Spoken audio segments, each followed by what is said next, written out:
All right, today I'm going to take you through the process of having a new prosthetic eye fitted. Nothing a big tough guy like me can't handle. Most of you probably know who watch this channel. I'm blind in one eye. Everyone knows it by now. Certainly, if you're a regular viewer to this channel. Throughout my long and storied MMA career, where I became champion of the world in the UFC, I lost the vision in one of my eyes, in my right eye. If I take this out, you will see that that is a prosthetic eyeball. And as you can see, it doesn't look too good, okay? Now, of course, one of the challenges is that you can't fight with one eye. You have to have at least 2200 vision, which is still classed as clinically blind. Give you the backstory real quick. I fought down in Brazil. I fought a guy called Vitor Belfort, who was a heavyweight and a light heavyweight champion. And he also happened to be on every single steroid under the sun. He kicked me in the head fair and square. Still got a little scar here. But shortly after that fight, I started developing symptoms of a detached retina. I called the doctor. I said, I think I've got a detached retina. He said, what makes you think that? I said, because when I put my fingers in front of my face and I wiggle them, I can't see them. He said, yeah, come in. They did a surgery straight away. They did what's called a scleral buckle, where they do all kinds of stuff, but they put like a silicone band around the eye. That was a very painful process, but it was successful. I was cleared to fight again. However, training for my next fight, UFC something in Manchester against Mark Munoz, I was sparring pretty hard. Here's how you know you're sparring too hard. One of my sparring partners broke the hand, someone else broke the foot, and I redetached my retina. So, of course, I had to have surgery again to have it reattached. And then, of course, after that, it was just one bit of bad luck after the other. I got glaucoma. In the end, I had about 6 or 7 surgeries. The final surgery was very, very painful. It was the middle of the night. I felt like my head was going to explode, because when you've got glaucoma, let me explain it like this. When you touch your eyeball, it's wet, okay? And what happens is a constant supply of water or fluid goes into your eye, and then it comes out of a drain in your eye. When you get glaucoma, that drain is blocked. And if you imagine a balloon on the end of a tap that is slowly filling with water, what's eventually going to happen? Well, the balloon is going to pop. That, in a nutshell, I think, layman's terms, is what glaucoma is. So my drain was blocked, but the eye was filling up with fluid. As I say, when I said that my head felt like it was going to explode, it literally felt like it was going to explode. I was laid face down on the floor. I was in so much goddamn pain. I rushed in the middle of the night to this doctor's. He said, we need to do emergency surgery. He showed me this drain, this little plastic drain. He said, we're going to put one of these in your eye. I said, we can't do that. I'm a professional fighter. If you do that, I won't be able to fight. He said, well, actually, I know this professional boxer that went on to still have a successful career with the drain in the eye. So I said, okay, let's do it. He put me under, we did the surgery. Halfway through the surgery, I came through and I was like, oh, what's going on? He said, oh, don't worry, Michael. You've just come round a little bit too soon. We're just gonna put you back out, and zoom, a huge needle comes right into my eye. I go unconscious. I come around the next day and I find out I would never see out of that eye again. However, I was still able to continue to fight. I'm not gonna go into detail about how I did that, but I had to tell a lot of lies. I had to cheat on a lot of tests, and it was very, very stressful. And of course, I looked like this. It didn't look quite as bad as this initially. When you're not using the eye, the eyeball slowly dies, and the pupil, as you can see here, has kind of faded away, okay? And people used to make fun. People used to talk shit, but it is what it is. I didn't really care. However, I was trying to work in TV. I was trying to commentate the UFC, and I actually had an audition for a show called Hyperdrive on Netflix, which was a massive show, okay? It's about basically like American Ninja Warrior, but you're driving cars. And I got an audition to be one of the hosts, and I thought, I can't show up looking like this. So a doctor told me, you can go and get a prosthetic eye.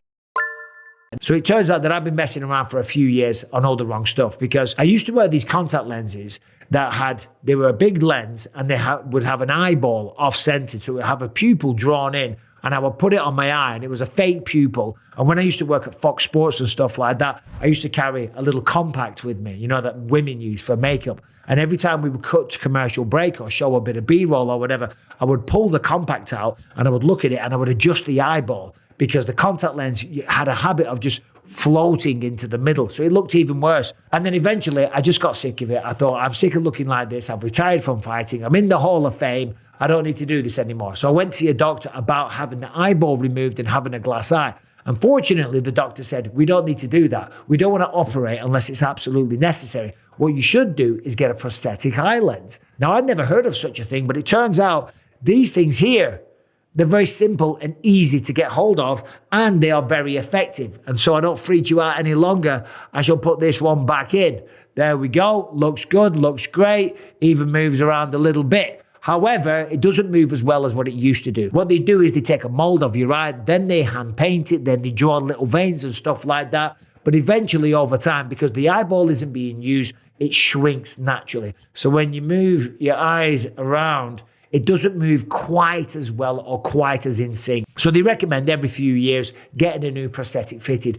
Either that or they just want to make more money. They told me every 12 to 18 months I should get a new one. This one cost $3,500. I've had it since 2018, okay? Anyway, so the time came to get a new eyepiece. I bit the bullet. I put my hand in my pocket. And by the way, it was covered on insurance this time anyway, so it didn't really matter. And that is unusual that the insurance will do that. But anyway, so I went down the doctors, and the first thing that they do is take a mold of your eye. What they do is they put like a thing in your eye with like a little tube, and they put like some silicone gel into the eye. That slowly sets. It feels very, very cold on your eyeball, a very unusual sensation. And then, of course, it sets. So they pull it out, and then you go home. The next time you come back, they've whittled it down, they've carved it out, they've made it look like an eyeball, and then you put it into your eye, and then they kind of mark with a marker pen where your eye would be. As you can see, it hasn't been painted yet. What they do is they hand paint it to match the other one. And currently now you can see it's making it a little bit bulbous. So what they'll do is they'll trim it down a bit so it doesn't bulge out of my eye. So I look like quite a psycho as I do now, but you look great, babe. You like that, babe? Yeah.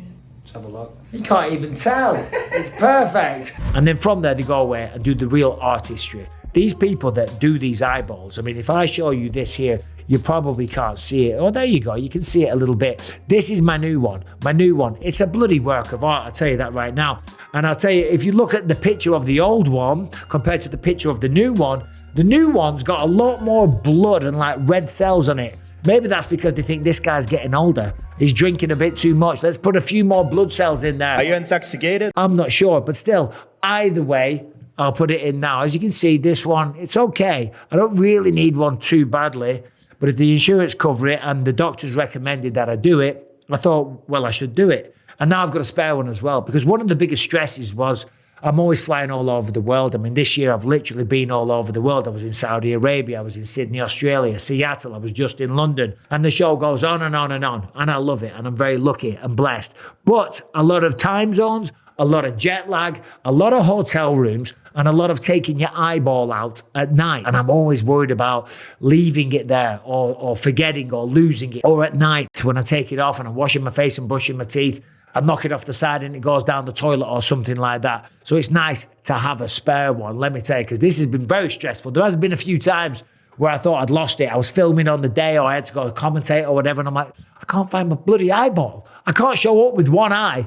So anyway, that is the process. So there's a lot of people out there that always ask me about the eye, and there you go. There's kind of the journey, what you have to go through. It's pretty simple, to be honest. With the insurance, as I say, this cost about $800, something like that. Without the insurance, it was about $3,500. So if you have an eye issue, you're worried about the way it looks, if it makes you a little bit self-conscious, then I suggest going and getting one of these bad boys. This new one moves around very, very well. But there it is. I mean, I guess it's not rocket science at the end of the day. They do a mold and they hand paint it, they carve it down. In fact, it was very hard to get the pupil looking directly straight ahead. For this one, I had to go back 4 or 5 different times for different appointments because they would paint it on, but then when I put it in, one pupil was looking ahead and the other pupil was kind of looking down on the floor. And I was like, listen, I'm sorry, I hate to say this, but it's not correct. If I accept this one, I'm always going to use the old one. So the poor lady, she stuck with it, she got it right, and now it looks absolutely bang on.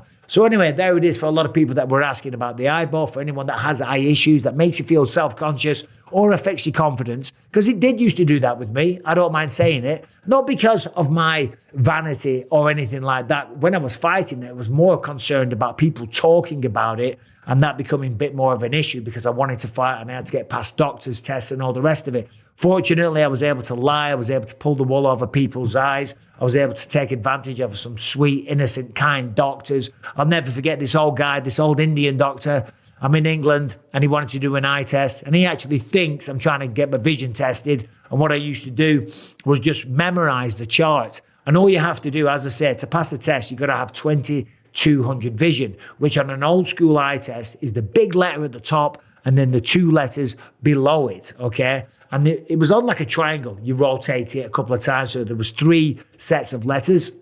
And I was like, okay, I'll just remember the top 3. B, C, E, turn it round, D, F, G, whatever it was, right? I sit down, this nice Indian doctor, he covers up my bad eye first, and he says, okay. He says, what can you see? And I'm like, D, L, M, whatever it was. And he says, okay. And then just doesn't even spin it round. So I pretended I could only see those 3. He's like, okay, well, you passed the fight. He said, but I'd be very, very careful, Michael, because if anything ever happens to your good eye, you're going to go blind. And I was like, oh, yeah, no, I know, doc, I'll think about it. And of course I wasn't. I walked out of that doctor's waiting room and I was like, come on, get in. Because I was passed and it meant I was back and I was able to provide a living for my family. And then eventually, as I said earlier, go on to become champion of the world, and something that I'm very proud of. And I did it with one eye. But there it is. There's the video today, me talking about eyeballs. Not something I ever thought I would do, but thank you for watching. If you've got any questions or anything like that, leave it in the comment section. Subscribe and ring the bell. See you soon.